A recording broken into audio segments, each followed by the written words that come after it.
हाँ जी, राम राम, राधे राधे, जय श्री कृष्णा। कैसे हो सभी साथी? तो स्वागत है आपके अपने यूट्यूब चैनल धन्य एजुकेशन में। बताइए साथियों, आपकी तैयारी कैसे चल रही है? बिल्कुल सभी का स्वागत, अभिनंदन आपके अपने यूट्यूब चैनल धन्य एजुकेशन में। बिल्कुल सभी साथियों को वोट जरूर देना है साथी। जो भी वोट से वंचित रह गया साथियों, आपके जिस क्षेत्र में आने वाला है या हो गया है या हो रहे हैं, तो साथियों आपको वोट जरूर देना है साथियों। एक वोट की कीमत आपका 5 साल डिसाइड करेगी। तो सभी साथियों को ये जो मतदान दिवस चल रहा है साथियों आपका, इस दिवस का उत्सव का फायदा उठाइए साथियों, और उस उम्मीदवार का चयन कीजिए साथियों जो आपके लिए और आपके क्षेत्र के लिए और आपके समाज परिवार के लिए सबसे बेस्ट हो। बिल्कुल सभी साथियों का स्वागत है, अभिनंदन है। बिल्कुल टाइम वेस्ट ना करते हुए साथियों, आज के अपने जो 20-25 जो भी क्वेश्चन है साथियों, उनके ऊपर चर्चा करते हैं साथियों। और जो भी साथी चैनल में नहीं हो, तो आप सभी साथी चैनल को सब्सक्राइब जरूर कर लीजिएगा। और कमेंट करेंगे अंत में ये जरूर बताइएगा साथियों कि आपके जो भी क्वेश्चन है साथियों, उनमें से 25 में से 25 कितने सही हुए साथियों, और आपका जो प्रश्नोत्तरी का साथियों लेवल क्या है, ये भी आप मुझे जरूर बताइएगा साथियों। तो साथियों, आज का अपना पहला क्वेश्चन आपके स्क्रीन के सामने है कि मनह धन में रमा में संधि करने से जो शब्द बनेगा उसका संबंध किस संधि से होगा। देखिए साथियों, यहाँ पर मनह धन में रम भी कर लेते तो मनोरम भी हो जाता है, या मनोरमा। तो ये इसको अपन रम मान लेते हैं, ठीक है। तो राइट आंसर बताइए साथियों कि संधि कौन सी होगी साथियों, अगर इसको हम संधि रूप करेंगे। ये संधि वगैरह दिया हुआ है साथियों, फटाफट उसे बताइए साथियों।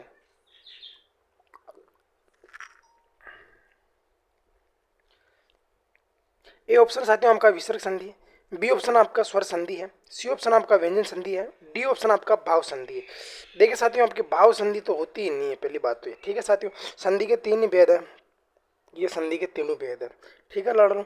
तीनों भेद तो ये दे रखे हैं। अब ये कह रहा है कि मन है धन में रम, तो क्या हो जाएगा लाडू आपके मनोरम हो जाएगा। क्या हो जाएगा साथियों आपके मनोरम हो जाएगा। मनोरम तो मैंने आपको विसर्ग संधि में लिखाया था। ये तो आपका ओ वाला नियम है, यदि विसर्ग से पहले ए या आ हो, बाद में कोई गोस वर्ण हो तो विसर्ग का ओ हो जाता है। यदि विसर्ग से पहले ए या आ नहीं हो, बाद में कोई गोस वर्ण हो तो विसर्ग का र हो जाता है।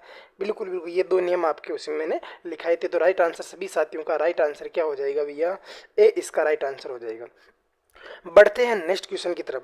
जल्दी से उत्तर देना साथियों, और आकलन करके ये जरूर बताना साथियों कि आपके कितने क्वेश्चन राइट आ रहे हैं। और जो भी साथी आपके नज़र में अगर अपनी हिंदी व्याकरण से संबंधित तैयारी कर रहे हैं साथियों, तो अपने चैनल की लिंक वहां तक जरूर पहुंचाइएगा साथियों। बिल्कुल, ये कह रहा है कि वेद और उक्त जो दो संधि विग्रह रूप है साथियों, अगर इनको मिलाते हैं साथियों, तो कौन सा संधि रूप होगा साथियों। देखिए साथियों, यानी कि प्रथम शब्द का अंतिम शब्द, संधि क्या कहती है साथियों की, संधि यही कहती है साथियों कि प्रथम शब्द का अंतिम शब्द, प्रथम शब्द का अंतिम वर्ण और दूसरे शब्द का प्रथम वर्ण मिलकर जो परिवर्तन या विकार होता है, वही आपका संधि कहलाता है। अर्थात दो वर्णों का परस्पर मेल ही संधि कहलाता है, ठीक है साथियों। ये दो परिभाषाएं मैंने आपको लिखाई थी साथियों। और आप सभी को पता है संधि तीन प्रकार, स्वर संधि, व्यंजन संधि, विसर्ग संधि। लेकिन संधि तीन प्रकार से हो सकती है। कौन कौन से हो सकती है? देखिए साथियों, आगम से हो सकती है, प्रकृति भाव हो सकता है, लोप हो सकता है, और आगम, आदेश, प्रकृति भाव, और एक और होता है साथियों, चार प्रकार से आगम से हो सकती है। बिल्कुल, मैं आपको अगले क्वेश्चन बता दूंगा। इसका मतलब तो साथियों आपके वेद, इसके अंदर क्या है साथियों आपके अ मिला हुआ, और ये क्या है साथियों आपका उ मिला है। तो साथियों आपका यदि ये अ और उ मिलेगा तो किसका निर्माण करेगा साथियों, आपके ओ का निर्माण करेगा। किसका निर्माण करेगा लाडू, आपका ओ का निर्माण करेगा। तो साथियों यहाँ पर क्या है साथियों, आपका वेद अधूरा है साथियों, वेद अधूरा है। यदि मैं इसके अंदर ओ जोड़ूंगा, फिर आगे साथियों आपके उक्त है, तो उससे तो ये निकल गया साथियों, आगे क्या बचा उक्त है। तो क्या हो जाएगा साथियों आपका ये वे दो, ये क्या दूरा का इधर जुड़ जाएगा, तो क्या हो जाएगा साथियों आपका वेदुक्त हो जाएगा। तो राइट आंसर क्या हो जाएगा साथियों आपका ए हो जाएगा। देखिए साथियों, इसको मैंने तोड़ मरोड़ के इसलिए बता रहा हूँ साथियों, क्योंकि जो भी साथी अगर नहीं है, मान लो कि उनने थोड़ी नहीं पढ़ी है, तो साथियों कुछ उनके समझ में आ जाएगा। बाकी सभी साथी धुआंधार उत्तर दे रहे हैं, उनको सभी को पता है। क्योंकि साथियों अब देखिए साथियों, इतना जल्दी उत्तर देने का सब अब देखिए साथियों, मैंने तो सीधा बता रखा साथियों कि जिसके ऊपर एक मात्रा दिखे वो तो गुण कर देना, और जिसके ऊपर मात्रा दो दिखे, जिसके ऊपर मात्रा दो दिखे साथियों, उसमें आपकी वृद्धि कर देना। और स्वर संधि की बात की जा रही हो, अधूरे शब्द हो साथियों,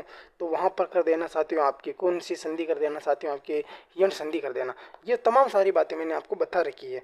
अगली बात करते हैं साथियों कि ये कहता है कि स्वागत में संधि है साथियों, यानी कि साथियों आपको बताना है कि अभी तो आपका जिमने का सीजन चल रहा है साथियों, तो गेट पर लिखा रहता है कि स्वागत। तो साथियों, अगर आप बीएसटीसी की तैयारी कर रहे हो, या महिलाएं जितनी भी मेरी बहनें क्लास देखती हैं, अगर कृषि आपके परिवेश की कर रहे हो, छात्रावास अधीक्षक की कर रहे हो, तो साथियों आपको पता होना चाहिए आपका स्वागत कर रहे हैं तो किस भाषा में कर रहे हैं, यानी किस भाषा का ये आपका किस संधि का उदाहरण है। बिल्कुल बिल्कुल, तो ये याद रख लेना साथियों आपके सु। याद रख लेना, ये व का क्या बनता है साथियों, आपके ऊ बनता है। तो ये अधूरा स है, ये क्या है, अधूरा स है। अधूरा स में यदि आपके ऊ जोड़ूंगा तो क्या बनेगा, आपके सु। इधर क्या बच जाएगा साथियों, आपके व में से क्या निकल गया साथियों, आपके आ में से साथियों आपका व निकल गया, तो बच्चा कौन सा साथियों, आपके आ बच गया। बच गया साथियों, आपके आ बच गया। पीछे क्या लगा है, गत लगा हुआ। क्या हो जाएगा, आपके सुधन में आगत, यानी कि सु का मतलब होता है अच्छा, यानी आगत यानी कि जिनका आना अच्छा है, वो क्या कहलाते हैं, आपके स्वागत कहलाते हैं, सुधन में आगत। तो क्या इसके अंदर ये सु क्या है साथियों, आपके उपसर्ग भी है। क्या है लाडलों, आपके उपसर्ग भी है। क्या है साथियों, आपके उपसर्ग भी है साथियों। और बात करो साथियों की आपके स्वागत में आपका कर्मधारय समास भी है। क्या है साथियों, आपके कर्मधारय समास भी है। और आपके स्वागत में बात करो साथियों तो यण संधि है। सभी साथी उत्तर दे रहे हैं, मैंने आपको संधि, समास, उपसर्ग ये तीनों चीजें बताई है। देखिए साथियों, ये तो क्या है साथियों, आपका उपसर्ग है। और समास इसके अंदर आपके कर्मधारय समास, यहाँ पर लिख देता हूँ मैं, आपके कर्मधारय समास, कर्मधारय समास। ठीक है लाडलो, यहाँ पर मैंने आपके समास लिख दिया है कि कर्मधारय समास होगा। तो राइट आंसर कौन सा हो जाएगा लाडलो, आपका ए हो जाएगा। बढ़ते हैं नेक्स्ट क्वेश्चन की तरफ। ये कहता है कि ट वर्ग का उच्चारण स्थान है, ट वर्ग का उच्चारण स्थान है। बताना साथियों आपको, एक मैं बता देता हूँ आपके क, च, ट, त और ट। कंठ, तालु, उत्तर दीजिए साथियों, मैं तो बता रहा हूँ। कंठ, तालु, मुर्दा, दंत, ओष्ठ,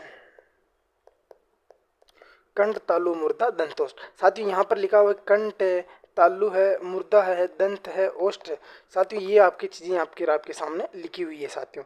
अब रही बात साथियों आपको कि क्या चीज बतानी साथियों। ये कह रहा है कि ट वर्ग का उच्चारण स्थान, ये रहा ट वर्ग। ट वर्ग का उच्चारण स्थान कौन सा साथियों, आपका मुर्दा है।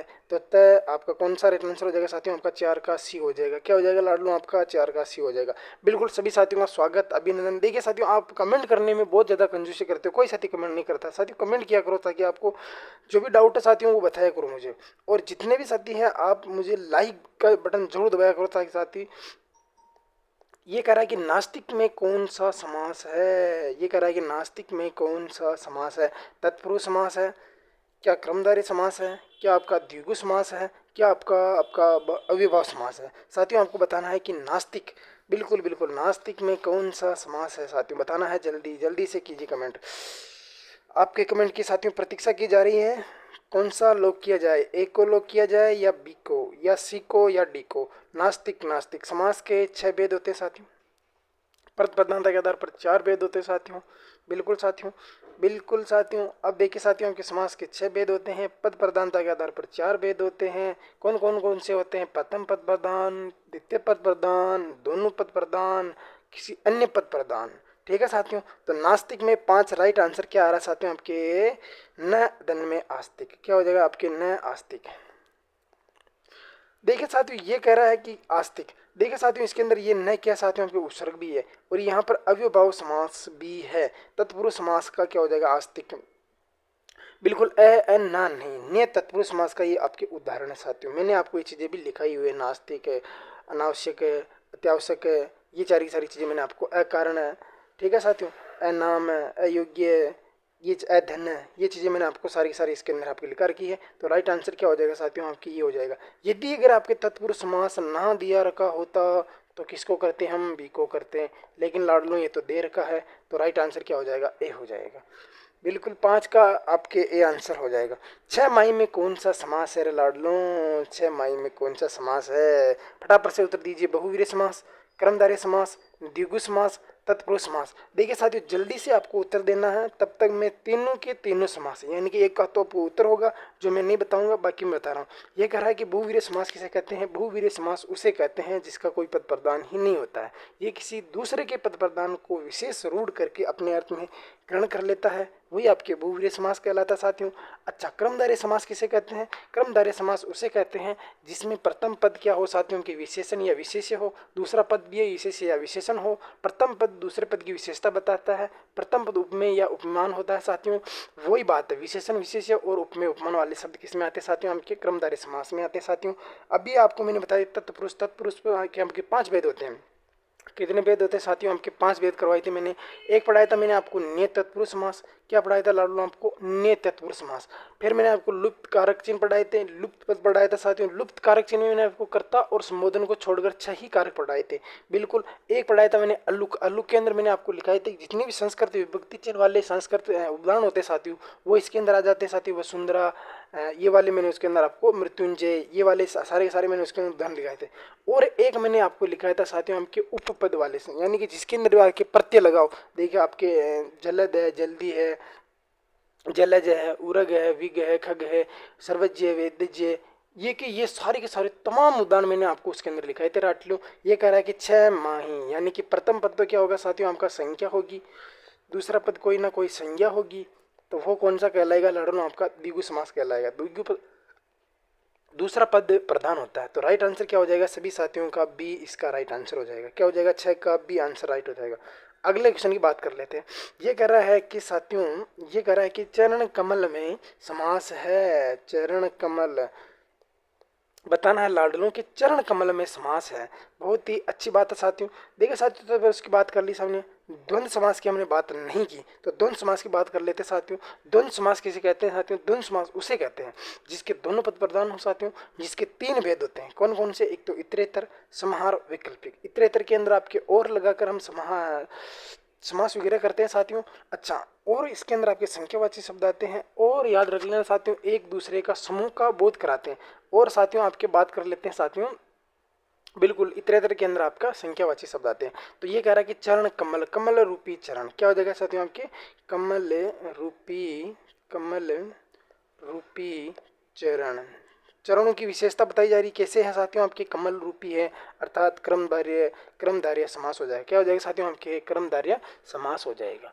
बढ़ते हैं अगले क्वेश्चन की तरफ साथियों। फटाफट से उत्तर दे दिए साथियों। इससे अच्छा सरल कोई उदाहरण नहीं हो सकता साथियों। बिल्कुल बहुत ही अच्छा उदाहरण है।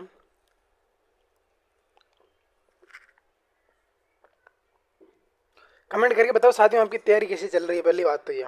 और वोट वोट का तो आपको देना ही साथियों। ये कह रहा है कि उन्नति। देखिए साथियों, जहां पर भी आपको डबल से दिखे वहां पर क्या करोगे साथियों? आपके बिल्कुल बिल्कुल बिल्कुल। देखिए साथियों, अगर आप सोच रहे हो कि इसका राइट आंसर मैं क्या कर दूं, ए कर दूं, क्या कर दूं साथियों? आपके ए कर दूं, तो बिल्कुल राइट है। लेकिन जो साथी सी को लो कर रहा है साथियों, वो इसका राइट आंसर नहीं होगा। रे बाबा, क्यों नहीं होगा साथियों? मैंने आपको एक नियम लिखा रखा। कौन सा नियम लिखा रखा साथियों? की यदि कह च ट त प के बाद में क्या है साथियों? आपके कह च ट त प, या ऐसे मान लेते साथियों इसको, ख ख त थ प प के बाद में यदि आपके द आ जाए तो द का त हो जाता है। इसमें तो आपका द का त होता है। किसका होता है साथियों? आपके द का त होता है। क्या होता है साथियों? आपके क ख, या मैं लिख देता हूँ क ख, ये नियम है साथियों आपका व्यंजन संधि का। क ख त थ प फ और से, इसको बोलते हैं हम काका तथा पापा के साथ में यदि क्या हो साथियों? आपके द हो, तो द का क्या हो जाता है साथियों? आपके त हो जाता है। क्या हो जाता है साथियों? आपके द का त हो जाता है। बाकी सभी के अंदर आपका उद होता है। क्या होता है साथियों? आपके उद होता है। तो ये तो इसका होगा ही नहीं साथियों। तो राइट आंसर क्या हो जाएगा साथियों? आपका ए हो जाएगा। क्या हो जाएगा लाडलो? इसका राइट आंसर ए हो जाएगा। इसका सी ऑप्शन राइट नहीं होगा। उन्नति, उत प्लस में नति होता है, उत प्लस में नति ही होगा। बिल्कुल राइट आंसर आपका ये है।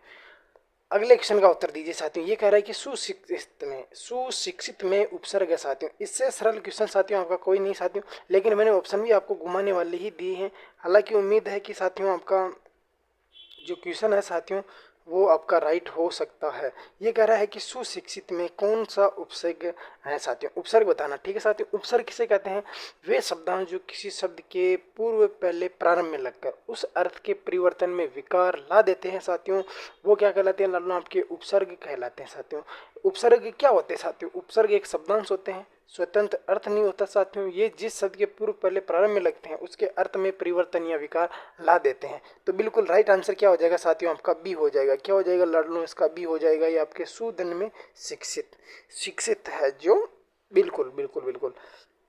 ये कह रहा है कि चोटी शब्द में यदि मैं ईया लगा दूं, ये सॉरी, चोटी शब्द में यदि मैं ईया प्रत्यय जोड़ दूं, ये कह रहा है छोटे आपकी चोटी धन में ईया प्रत्यय जोड़ दूं, तो क्या कौन सा शब्द बनेगा साथियों? आपके चोटिया, चोटिया, चुटिया और आपके चोटीला। देखिए साथियों, आप सभी को पता है कि यदि किसी शब्द के अंत में आपके इया जोड़ा जाता है तो ये शब्द आपके पूरे शब्द को भी क्या करता है साथियों, हमके प्रभावित करता है। क्या करता है साथियों, हमके पूरे शब्द को भी प्रभावित करता है। तो कमेंट करके बताइए साथियों कि इसका राइट आंसर क्या होगा।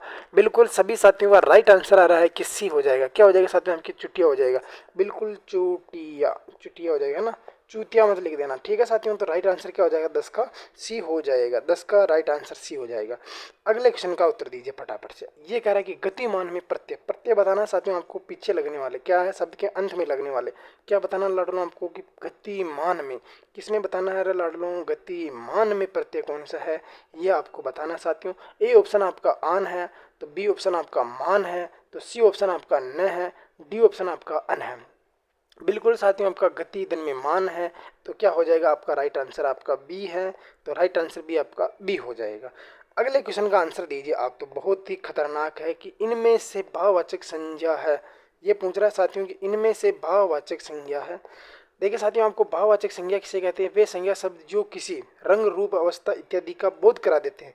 वे शब्द जो किसी रंग रूप भाव अवस्था का बोध करा देते हैं साथियों की भाववाचक संज्ञा कहलाते हैं। भाववाचक संज्ञा का प्रयोग हमेशा एक वचन में किया जाता है, अर्थात जैसे बहुवचन में प्रयोग करते हैं साथियों आपके जातिवाचक संज्ञा में चली जाती है। ये चीज़ें मैंने आपको लिखवाई भी थी साथियों, जैसे मैंने लिखाया था आपको। देखिए साथियों, अब सुनिएगा आप। अब बात कर ही ली हमने भाववाचक संज्ञा की, तो मैंने इसके अंदर आपको कुछ शब्द लिखाए थे। जैसे लिखाए थे मैंने आपको, जैसे कि बुढ़ापा, जवानी, ईमानदारी, बेईमानी।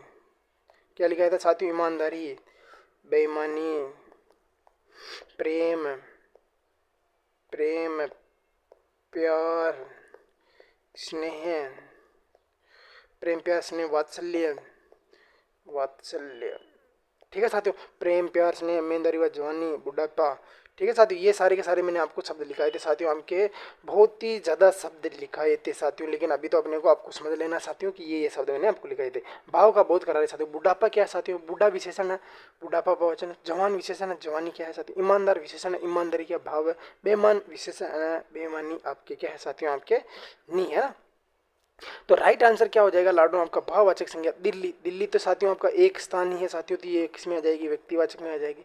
अच्छा, लड़का तो साथियों आपका जातिवाचक हो जाएगा, लड़के साथ लड़के समूह का बोध कर रहा है। देखिए साथियों, मोहन, मोहन नाम लेके पुकार रहा है, तो ये क्या हो जाएगा साथियों, आपके व्यक्तिवाचक में हो जाएगा। लेकिन बीमारी क्या है साथियों, बीमार विशेषण होता है, बीमारी भाववाचक होता है। क्या कह रहे हैं साथियों कि ये तो बीमार व्यक्ति, नहीं कहते हैं कि बीमार व्यक्ति, लेकिन साथियों बीमार तो क्या होता है, विशेषण होता है, लेकिन बीमारी क्या होती है साथियों, आपके भाववाचक होता है। तो राइट आंसर क्या हो जाएगा, डी हो जाएगा। बिल्कुल साथियों, मैं आपको कारण सहित बता रहा हूँ कि इसका आंसर ऐसे होगा और ये इसमें जाएगा। क्या आप घर भी जाएंगे, मैं आपको पूछ रहा हूँ कि क्या आप घर भी जाएंगे। इसमें ये पूछ रहा है कि आप पद है, क्या है इसके अंदर, आपकी संज्ञा है, विशेषण है, संज्ञा है, सर्वनाम है, विशेषण है, क्रिया है। संज्ञा, सर्वनाम, विशेषण, क्रिया। आप का प्रयोग किसमें होता है साथियों, क्या संज्ञा में होता है, ना बाबा ना आपका प्रयोग तो किया ही नहीं हमने। क्रिया में होता है क्या, क्रिया में तो होता ही नहीं है साथियों, होता है लेकिन वो वाक्य में प्रयोग होता है। लेकिन यहाँ इस संदर्भ में बात ना की जा रही है कि क्या आप घर भी जाएंगे। विशेषण, विशेषण में हमने अधिकतर किया ही नहीं साथियों, किया है तो वाक्य में किया है, लेकिन आपके पूरा स्पेशल हमने आप शब्द का प्रयोग किसी में नहीं किया साथियों। लेकिन नहीं, बिल्कुल आप शब्द का प्रयोग हमने सर्वनाम में 3 जगह किया साथियों। कहाँ कहाँ पे किया साथियों, एक तो किया था साहब ने मध्यम पुरुष में किया था कि आप कितने सुंदर लग रहे हो। एक साथियों हमने किया था कि अन्य पुरुष आता कि महात्मा गांधी, महात्मा गांधी राष्ट्रपिता कहलाए, आप अहिंसा के पुजारी थे। बिल्कुल साथियों।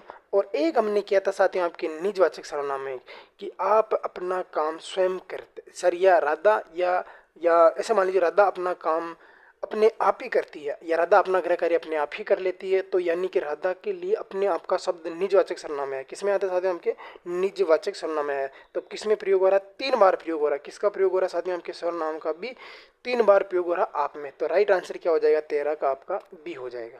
बढ़ते हैं नेक्स्ट क्वेश्चन की तरफ। जवाब जो संज्ञा है, जवाब संज्ञा से क्या विशेषण बनेगा, यानी कि जवाब जो संज्ञा साथियों आपके जवाब संज्ञा है साथियों, इससे विशेषण क्या बनेगा, यानी कि जवाब, जवाब संज्ञा से विशेषण बनेगा जवाबी, उत्तर, जयानी, जुराब। क्या बनेगा साथियों, फटाफट से बताइए साथियों हम कि जवाबी, उत्तर, जयानी, जुराब। बताइए रे भैया, इसका उत्तर क्या बनेगा, जवाबी, उत्तर, जयानी और आपका जुराब। तो 14 का राइट आंसर क्या हो जाएगा? जवाब का जवाब भी हो जाएगा। क्या हो जाएगा साथियों? आपका जवाब का जवाब भी हो जाएगा। बिल्कुल जवाब भी क्या जवाब जो संज्ञा से क्या विशेषण बनेगा? बिल्कुल बिल्कुल, तो क्या बनेगा साथियों? आपका ए ऑप्शन इसका राइट हो जाएगा। बिल्कुल सभी साथियों का राइट आंसर आ रहा है। बिल्कुल जो साथी चैनल में नए आए हैं, अब आया है साथियों आपका क्वेश्चन लेवल का क्वेश्चन। क्रिया से पूछा गया कि नाम धातु क्रिया कहलाती साथियों, यानी कि क्रिया से जिस धातु का निर्माण नहीं होता साथियों वो क्या कहलाती साथियों? एक शब्द में कहूँ तो क्या कहलाती साथियों? आपके नाम धातु क्रिया कहलाती। क्या कहलाती साथियों? आपके नाम धातु क्रिया कहलाती। मैं कह रहा हूँ कि क्रिया से जिस धातु का निर्माण नहीं होता है वो आपकी नाम धातु कहलाती है। अर्थात किससे निर्माण होगा? तो फिर किससे होगा रे भैया? संज्ञा से होगा, सर्वनाम से होगा, विशेषण से होगा, या फिर आपके अव्यय से भी हो जाएगा। लेकिन आपका नहीं होना चाहिए तो किससे? क्रिया से। पहला ऑप्शन आपके संज्ञा या विशेषण से बनने वाली क्रिया। चलो देखते हैं, दो तो इसके अंदर इसने लिया है, फिर भी एक सर्वनाम छोड़ दिया है, एक बार इसको छोड़ देते हैं। सर्वनाम से बनने वाली क्रिया साथियों, ऑनलाइन सर्वनाम से बनने वाली क्रिया भी नहीं होती, इसको भी एक बार छोड़ते हैं। सहायक क्रिया से बनने वाली, ये तो साथियों की क्रिया तो नाम आएगा ही नहीं साथियों। कि धातु से बनने वाली क्रिया, धातु से वातु से कुछ भी नहीं होता साथियों। हिंदी क्रियापदों का रूप क्या कहलाता है साथियों? उनके धातु कहलाता। याद रख लेना, परिभाषा मैंने आपको वैसे थोड़ी में लिखा रखी कि धातु किसे कहते हैं? हिंदी क्रियापदों का मूल रूप धातु कहलाता है। तो राइट आंसर क्या हो जाएगा साथियों? आपके सर्वनाम से भी काम नहीं चलेगा, सहायक क्रिया से तो काम चल ही नहीं रहा। तो दो ऑप्शन का मतलब कि ए ऑप्शन में आपके संज्ञा और विशेषण दे रखे साथियों, तो इससे काम चल जाएगा। हालांकि यहाँ पर आपका सर्वनाम भी होना जरूरी था। तो राइट आंसर 15 का क्या हो जाएगा साथियों? आपका ए हो जाएगा। बिल्कुल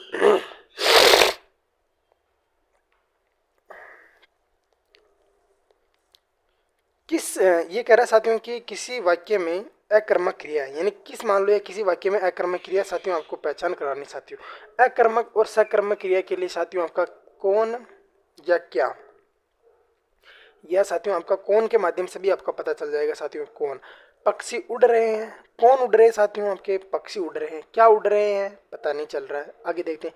चिड़िया दाना चुग रही साथियों, कौन दाना चुग रही साथियों? आपकी चिड़िया चुग रही है। क्या चुग रही साथियों? आपके दाना चुग रही है। तो अच्छा लगा, ये तो हो सकता है साथियों, ये तो सकर्मक क्रिया। बिल्कुल पशु मैदान में घास चर रहे हैं, कौन चर रहे हैं साथियों? आपके पशु चर रहे हैं। कहाँ चर रहे हैं साथियों? आपके मैदान में चर रहे हैं। क्या चर रहे हैं साथियों? आपके घास चर रहे हैं। तो साथियों तो आपकी द्विकर्मक क्रिया हो रही है वैसे होने में, तो ठीक है साथियों। गुरुजी ने छात्रा से पाठ पढ़वाया। क्या पढ़वाया? पाठ पढ़वाया। किसने पढ़वाया? गुरुजी से पढ़वाया। किससे पढ़वाया? छात्रा से पढ़वाया। यानी कि ये दोनों तो आपकी द्विकर्मक क्रिया है साथियों। कौन सी क्रिया साथियों? आपकी द्विकर्मक क्रिया। और ये एक कर्मक क्रिया, हालांकि सभी तो है तो सकर्मक क्रिया ही, लेकिन सकर्मक क्रिया के भी दो भेद होते हैं। एक तो एक कर्मक होती है लाडलों, और एक होती है आपकी द्विकर्मक क्रिया, उसी को हम बहुकर्मक क्रिया भी बोल देते हैं साथियों। तो राइट आंसर हो जाएगा ए। क्या हो जाएगा साथियों? कि एक कर्मक क्रिया साथियों की उड़ना अकर्मक क्रिया में आता है। ठीक है साथियों, जैसे वायुयान आकाश में उड़ते हैं, ये मैंने आपको लिखाया था साथियों। पत्ता पेड़ से गिरता है, चांदी घिस रही है, गेहूं पिस रहा है, राधा रो रही है, सीमा हंस रही है, मनोज खेल रहा है। ये सारे के सारे मैंने आपको उदाहरण उसके अंदर क्रिया में लिखाए थे, जब क्रम के आधार पर पढ़ाई थी। देखिए साथियों, मैंने आपको अकर्मक क्रिया के भी तीन भेद पढ़ाए थे, गत्यर्थक, सिद्धर्थक और अपूर्ण क्रिया। क्या पढ़ाए थे? गत्यर्थक, जिसमें क्या हो साथियों? क्रम तो रहेगा ही नहीं, लेकिन कर्ता फिर भी गति करेगा। मनोज दौड़ता है, राधा खेलती है और राघव नाचता है। ठीक है साथियों। मोहन पीता है, वो सोता है, वो बैठी रहती है। ठीक है साथियों। आप भगवान थे, आप सच्चे वीर हो, आप योद्धा हो। तो ये आपके अपूर्ण आपके अकर्मक क्रिया में आ जाएगा। तो राइट आंसर क्या हो जाएगा साथियों? इसका ए हो जाएगा। देखिए साथियों, मैं जितनी भी थोड़ी पढ़ाई है ना, वो आपको मौखिक रूप से तो बिल्कुल सभी को वाचन करके सुना ही देता हूँ। ठीक है साथियों, अगर आपने ये क्लास अगर अच्छे ढंग से भी सुन ली ना साथियों, तब भी आपका बेड़ा पार हो जाएगा। बिल्कुल सभी का एक ही बार में सभी का स्वागत। अभी किस वाक्य में संबंध सूचक अव्यय का प्रयोग नहीं हुआ है? संबंध सूचक का प्रयोग नहीं हुआ साथियों, यानी कि अव्यय की बात की जा रही है साथियों। ये कह रहा है कि अजमेर के निकट पुष्कर तीर्थ है साथियों। बिल्कुल बहुत ही शानदार तीर्थ स्थल है साथियों। मुझसे पहले वे चले गए, मुझसे पहले वे चले गए। क्या इसके अंदर आपके संबंध सूचक अव्यय का प्रयोग नहीं हुआ है साथियों? अगला क्वेश्चन है कि हथियारों सहित आतंकवादी पकड़े गए। किसके सहित पकड़े गए साथियों? आपके हथियारों सहित पकड़े गए थे। बच्चे उस बच्चे उस ओर गए। किस ओर गए थे साथियों? उनके बच्चे उस ओर गए थे।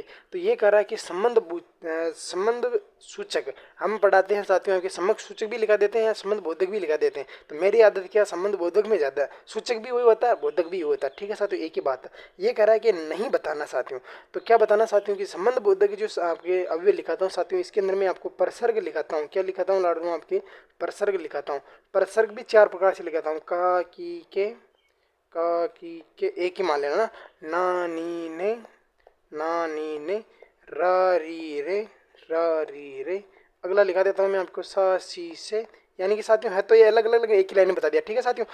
तो साथियों ये कह रहा है कि इसके अंदर क्या होता है, संबंध बोधक शब्द के अंदर आपके जो संबंध बोधक जो अवयव होता है साथियों, इसके अंदर आपका प्रसर्ग जरूर आता है, या आपका नहीं भी आए लेकिन अगर जुड़ा हुआ आएगा तो भी आएगा। देखिए साथियों ये कह रहा है कि अजमेर के निकट, तो मैंने आपको यहाँ पर के लिखा है, तो ये तो होगा ही होगा।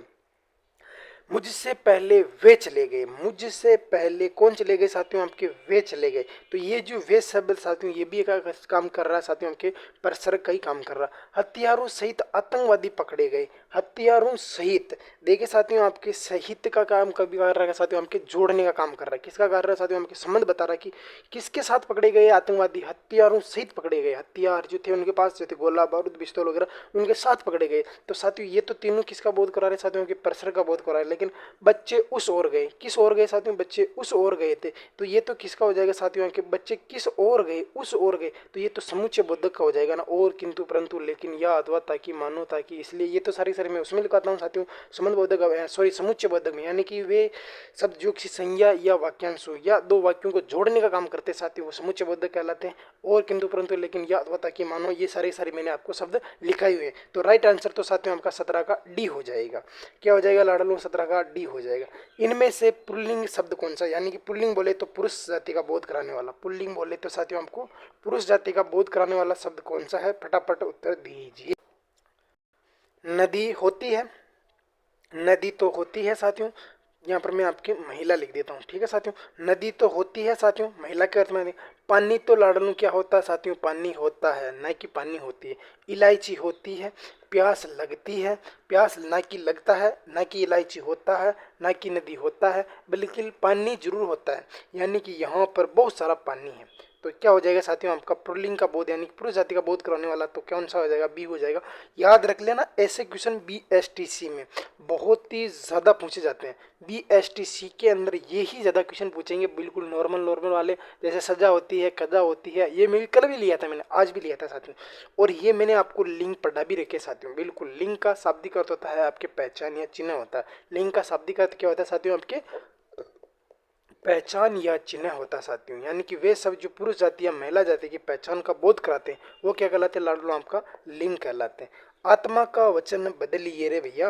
देखिए साथियों मैं आपको एक ये लिखाता हूँ, ये मैं आपको जब ये आती है ना अपने ये लिखाता हूँ, ये नियम लिखाता हूँ कि यदि शब्द के अंत में अ हो तो उसका ए हो जाता है, यदि शब्द के अंत में आ हो तो क्या हो जाता है साथियों? आपके चंद्र बिंदु वाला हो जाता। हालांकि इसने यहाँ पर ये ऐसे आएगा। ठीक है साथियों, ये आपके आत्मा में चंद्र बिंदु आएगा। यानी कि शब्द के अंत में अ होगा तो ए होगा, आ होगा तो आपके ए के ऊपर आपका चंद्र बिंदु लगेगा, ए बोलेंगे इसको। ठीक है साथियों, तो ये कह रहा है कि आत्मा शब्द के अंत में क्या है साथियों? आ है। आ का क्या होगा साथियों? आपका उदाहरण मैंने आपको नियम लिखा दिया। तो ये तो हो गया साथियों आपका नियम हो गया लाडलो।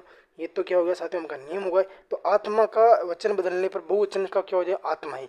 आत्मा एक वचन है, आत्मा ही क्या है साथियों? की बहुवचन है। ये मैंने आपको नियम लिखाए थे, तब साथी बहुत साथी इसको हल्के में ले रहे थे। लेकिन साथियों ये प्रश्नोत्तरी में प्रश्न आते हुए, और ये क्वेश्चन आपके बिल्कुल बिल्कुल बिल्कुल पिछली बार बीएसटीसी के अंदर आपके पूछा हुआ गया क्वेश्चन है। ठीक है साथियों, तो 19 का कौन सा हो जाएगा साथियों? आपका डी हो जाएगा। 19 का लाडन क्या हो जाएगा? डी हो जाएगा। ये कह रहा है कि ईश्वर ने सुनने को 2 कान दिए हैं। इसमें से साथियों आपको बताना है कि कारक कौन सा है। अब मैं बता रहा हूँ कि सुनने को वाक्यांश में कारक है। ईश्वर ने सुनने को 2 कान दिए, इसमें सुनने को वाक्यांश में कौन सा कारक है? अधिकरण। अधिकरण का होता है साथियों आपके में पर होता है। क्या होता है साथियों आपके? अधिकरण का में पर होता है। करण का क्या होता है साथियों आपके? से या के द्वारा, से या के द्वारा। संप्रदान के लिए भी होता है, और आपको पता है को भी होता है। कर्म का को भी होता है, कर्मता ने कर्म को कर्म।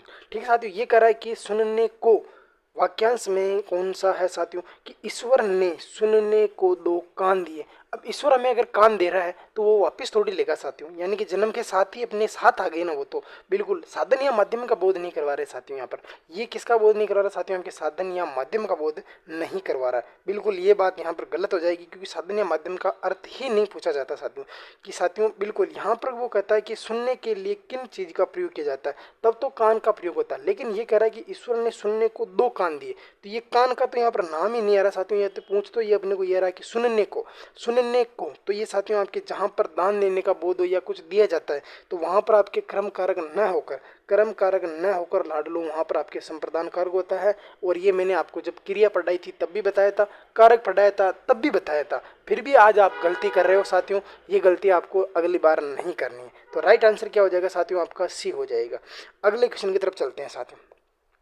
ये कह रहा है कि साथियों कि जो पलंग शब्द है साथियों ये तत्सम है। ठीक है साथियों, क्या कह रहा है कि जो पलंग शब्द है साथियों इसका शब्द बताना है कि ये जो पलंग शब्द लाड़ लो ये है आपका तत्सम। पलंग शब्द का तत्सम क्या होगा, ये तत्सम तद्भव शब्द है।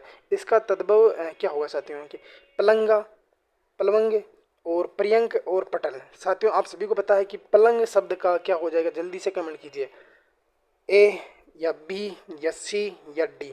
बिल्कुल जल्दी से आंसर दीजिए साथियों, आपका पलंग का पर्यायवाची क्या तत्सम क्या होगा साथियों। बिल्कुल पलंग बोले तो पर्यंक क्या हो जाएगा साथियों, हमके पलंग बोले तो पर्यंक क्या हो जाएगा, सी ऑप्शन इसका राइट हो जाएगा। बढ़ते हैं क्वेश्चन के साथ। पक्षी शब्द का पर्यायवाची शब्द कौन सा साथियों के, पक्षी शब्द का पर्यायवाची बताना साथियों के, अंकुश और द्विज, वरुण और तरुण। देखिए साथियों कि पक्षी अंडज, बिल्कुल अंडज भी बोलते हैं, द्विज भी बोलते हैं, इनको अंडज भी बोलते हैं और द्विज भी बोलते हैं। क्या बोलते हैं साथियों, अंडज भी बोल देते हैं, द्विज भी बोल देते हैं साथियों। बिल्कुल अंडज और द्विज आपके पक्षी के लिए आता है साथियों। तो 22 का बी आंसर क्या हो जाएगा साथियों, आपका राइट आंसर हो जाएगा। क्या हो जाएगा लाडलो, आपका 22 का राइट आंसर क्या हो जाएगा साथियों, आपका बी हो जाएगा। अगले क्वेश्चन का उत्तर दीजिए फटाफट से। अगला क्वेश्चन साथियों है ही नहीं है, बिल्कुल आपका क्वेश्चन है ही नहीं साथियों। लेकिन साथियों अब चर्चा कर लेते हैं अपन 2 मिनट।